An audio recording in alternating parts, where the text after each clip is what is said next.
அனைவருக்கும் காலை வணக்கம்.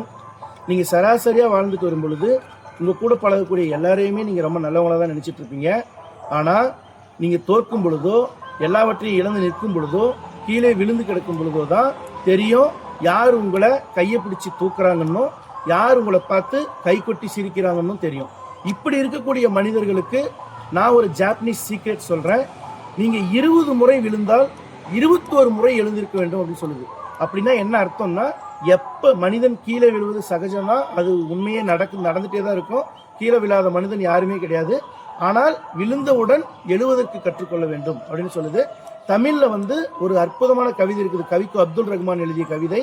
அவர் என்ன சொல்ல வர்றாருன்னா, பித்தன் அப்படின்ற கவிதையில் எல்லாருமே மேலே ஏறிக்கிட்டு இருப்பாங்க கோவிலுக்கு மலை மேலே, ஒருத்த மட்டும் கீழே இறங்கிட்டே இருப்பான்.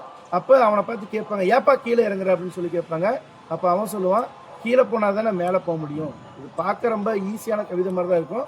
ஆனால் எல்லா மனிதர்களுக்கும் ஒரு சர்க்கிள் இருந்தால் தான் ஒரு வளர்ச்சி இருக்கும் அப்படின்றத அவர் சொல்லாமல் சொல்லிட்டு வர்றாரு. Okay, thank you.